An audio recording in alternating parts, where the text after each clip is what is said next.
Bismillahirrahmanirrahim. Assalamualaikum warahmatullahi wabarakatuh. Bismillah walhamdulillah wassalatu wassalamu ala Rasulillah Muhammad bin Abdullah wa ala alihi wa sahbihi wa mawalah wa ba'du. Terima kasih kepada yang mulia pengurusi Yayasan Denderami Al-Fadil Datuk Syekh Muhammad Hafid bin Selamat hafizahullah wa ra'ah, yang muliakan Habib Abdullah bin Qadir Al-Habsyi, begitu juga para habaib yang tak mampu saya sebutkan satu-satu namanya, para masyayikh, para tetamu, hadirin hadirat muslim-muslimat rahmatullahi Allah. Kita bersyukur kepada Allah pada hari yang menjadi suatu kelaziman pada setiap tahun kita bersama di tempat yang penuh barakah ini untuk kita berhimpun bersama dalam majlis yang cukup mulia, memperingati Maulidur Rasul sallallahu alaihi wasallam, mengingati kepada orang-orang mulia dan orang-orang saleh. Dan alhamdulillah, kerana dalam majlis seperti ini kita dapat berhimpun bersama dengan orang-orang yang mulia di kalangan para habaib dan para ulama, baik daripada dalam negara ataupun dari luar negara.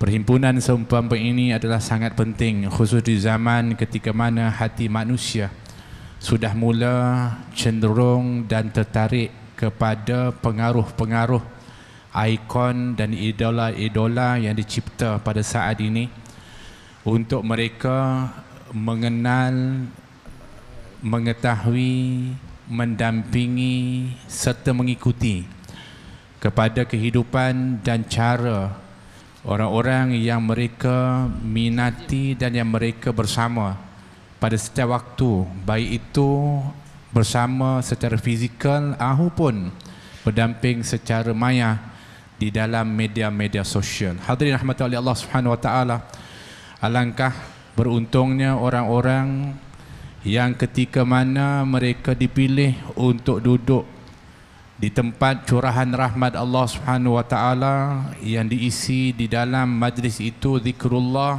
yang diisi di dalamnya salawat dan salam kepada Rasulullah, yang di dalamnya adanya nasihat, adanya tausiah, adanya perkataan-perkataan kalam dari para ulama al-amilin as-salihin, yang pastilah ianya tidak lain akan menghujani hati kita yang mungkin sudah gersang dan juga sudah mula lalai untuk semakin semula subur dan semakin ianya kembali mengingati Allah Subhanahu wa taala dan juga mencintai kepada baginda Rasulullah sallallahu alaihi wasallam. Itulah yang telah pun disebutkan oleh Luqmanul Hakim ketika mana menyuruh kepada anaknya untuk duduk bersama dengan para ulama, mendekati kepada para ulama, kerana ketika duduk dengan para ulama, mendengar kata-kata ulama adalah seperti mana hujan yang turun membasahi bumi yang gersang, sehingga bumi yang tadinya tandus menjadi subur. Begitulah hati-hati yang mungkin sudah mula lalai, jauh lupa kepada Allah Subhanahu wa taala. Maka mudah-mudahan majlis seperti ini adalah umpama hujan yang mungkin tadi kita pun kita dapat melihat hujan yang turun, yang mudah-mudahan itu juga adalah merupakan daripada simbolik betapa kita juga di saat ini sedang dihujani dengan rahmat Allah Subhanahu wa taala dan dihujani dengan nasihat dan peringatan barakah yang insya-Allah mudahan akan menghidupkan hati-hati kita semua. Amin Allahumma amin. Hadirin rahmati oleh Allah Subhanahu wa taala, di antara yang selalu kita ambil di dalam majlis, khususnya ketika mana menyambut Maulidur Rasul, adalah untuk kita menghidupkan daripada sunnah Nabi kita Muhammad sallallahu alaihi wasallam. Kerana menghidupkan sunnah Rasulullah sallallahu alaihi wasallam adalah mereka orang-orang yang menghidupkan Rasulullah sallallahu alaihi wasallam. Man ahya sunnati faqad ahyani. Kata Nabi SAW, siapa yang menghidupkan sunnahku, maka sungguh dia telah menghidupkan aku, kata Nabi SAW. Bayangkan, Nabi SAW tak mengatakan hidup sunnah aku ini, dia adalah sedang menghidupkan sunnah, tapi Nabi isyaratkan menghidupkan aku, kata baginda Rasulullah SAW. Besarnya daripada makna menghidupkan sunnah Rasulullah SAW dalam kehidupan kita, iaitu umpama kita bersama dengan baginda Rasulullah SAW, dan bersama dengan baginda Rasulullah SAW seperti mana yang selalu kita faham ketika mana menceritakan orang insan-insan bertuah di zaman Nabi yang disebut dengan ahli baitin Nabi SAW, keluarga Rasulullah, para isteri Rasulullah, sahabat-sahabat Rasulullah yang bertuah pada kurun yang terbaik, ketika mana mereka berdamping dengan Nabi SAW. Alangkah beruntungnya mereka kerana dapat berdamping. Kita diberikan peluang itu apabila kita dapat menghidupkan sunnah-sunnah Rasulullah SAW.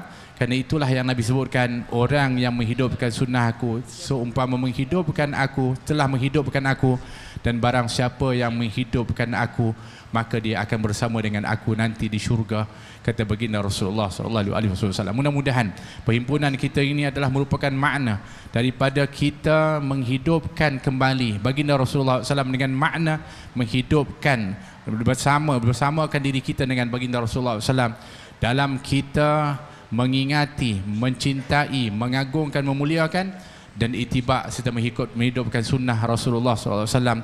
Yang mudah-mudahan daripada majlis ini akan bangkit semangat kesungguhan kepada kita ini untuk kita terus membina diri kita dekat dan bersama, berdamping dengan Nabi kita Muhammad SAW, yang pastilah kesannya sangat besar, khususnya ketika mana nanti, di saat ketika mana insan meninggalkan kita satu persatu, masing-masing mengatakan nafsi, nafsi, nafsi. Pada waktu itu hanya seorang insan mengatakan analaha, analaha, akulah yang akan berikan syafaat. Maka pada waktu itu ketika mana kita dilepaskan oleh siapa pun yang memegang kita, yang bersama dengan kita, yang akan memberi syafaat dan menyelamatkan kita adalah Nabi Muhammad sallallahu alaihi wasallam. Mudah-mudahan dengan perkumpulan ini kita layak mendapatkan syafaat Nabi sallallahu alaihi wasallam, dan mudah-mudahan kita dihimpunkan bersama dengan baginda Rasulullah SAW di akhirat nanti dan dimasukkan ke dalam syurga bersama beliau. Amin Allahumma amin. Wassallallahu ala sayyidina Muhammad wa ala alihi wasallam. Walhamdulillahirabbil alamin wal afu minkum. Wassalamualaikum warahmatullahi wabarakatuh. Waalaikumsalam warahmatullahi wabarakatuh.